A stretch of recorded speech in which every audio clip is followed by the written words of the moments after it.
Few people appreciate the healing properties of work as did Earl Nightingale. While most people look forward to the time when they can retire, Earl understood that of all the benefits we can bestow upon ourselves, only the act of continuously undertaking meaningful tasks will give us long-lasting satisfaction. For one thing, it's all too human to become accustomed to our possessions, that we tire of them and take them for granted. But when we develop our capabilities and move toward our goals with enthusiasm, we give ourselves the zest and vitality that bring us enduring joy.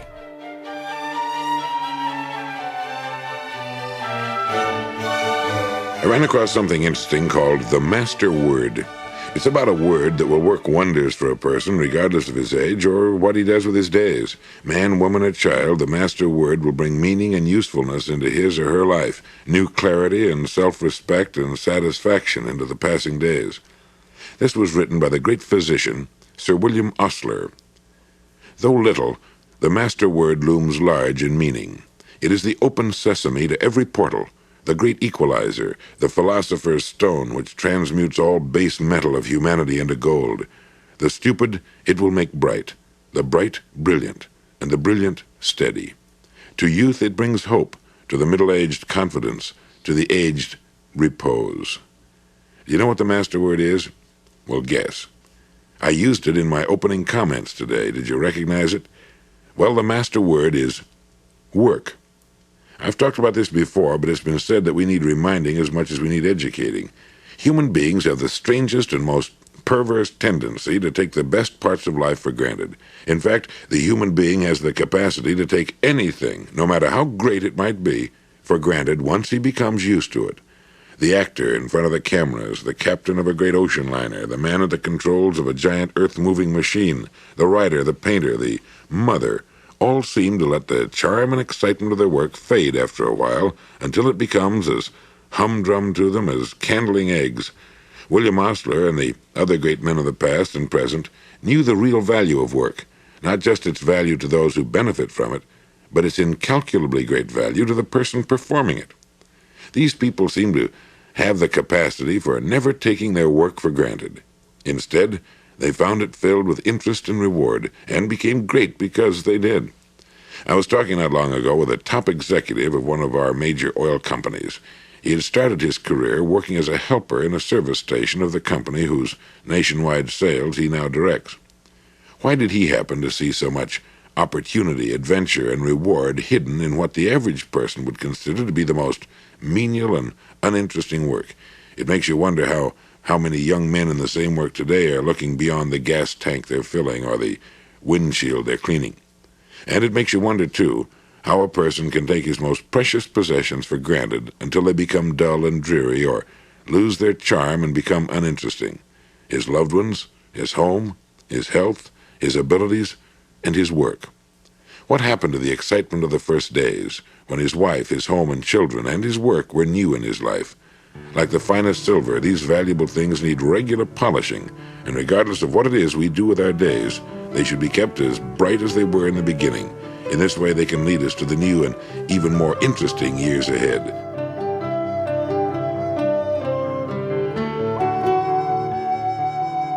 Dr. Paul Shearer, speaking of Job's impatience to get immediate and direct answers to his questions, said, "Greatness and peace and happiness are simply not proper ends for any human soul to set for itself. They are the byproducts of a life that is held steady like a ship at sea to some true course worth sailing." Terrific, isn't it? Greatness and peace and happiness are not proper ends for any human soul to set for itself. They are the byproducts of a life that has held steady like a ship at sea to some true course worth sailing. In other words, if the course to which you're holding is right, everything else you want will come as byproducts. Some true course.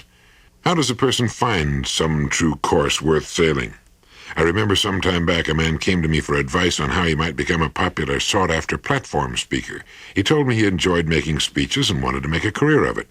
I asked him what he wanted to say, and drew a complete blank. It became clear that he was ready to speak on any subject the entertainment committee wanted him to speak on. It wasn't the subject, it was just that he wanted to make speeches. I told him that he'd never become a great and sought-after speaker until he had something he wanted very much to say, something inside of him that burned to get out, that he felt needed telling. Speakers become great because of what they want to say. Greatness follows the zeal of their subject, and it's the same with some other true course worth sailing. A person needs to find the course in which he can lose himself, dedicate himself, and then the greatness and the peace and the happiness will come to him naturally as the bee comes to the blooming flower or a child runs to its parents. People who find their lives filled with confusion and uncertainty, with boredom and unhappiness, need to find a meaningful vehicle for their lives, something in which they can lose themselves completely. It needn't be some great cause, although it can be. It can be found usually in our present work, as a rule. It needs only be ferreted out. We need to know, we need to become, in the words of Dr. Maslow, self-actualizing. We need to become people who are steadily moving toward fulfillment, toward personal enrichment.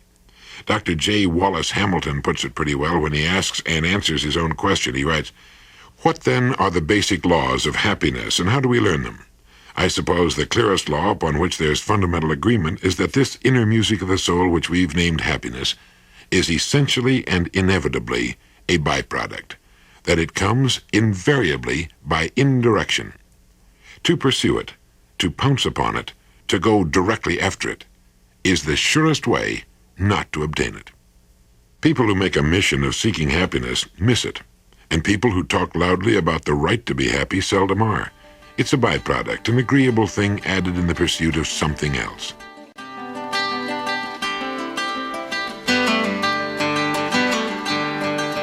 Peace and happiness usually don't come when they're pursued as goals in themselves. They are instead byproducts that are more likely to come through acting on a much-wanted desire. As the psychologist Abraham Maslow said, we need to become people who are steadily moving toward fulfillment and personal enrichment. In this next section, we'll learn what can be done to help us stay on the course we've chosen, regardless of the economic and social conditions that change around us. We'll also hear of the pleasant surprises that occur along the way.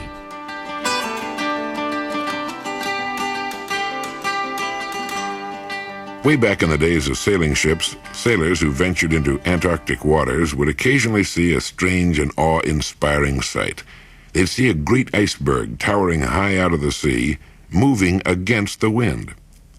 Now, since they depended upon the wind to drive their ships, they were keenly aware of its direction, and to see this great, shining, apparently inanimate monolith of ice moving mysteriously into the teeth of the wind was, to them, uncomfortably curious.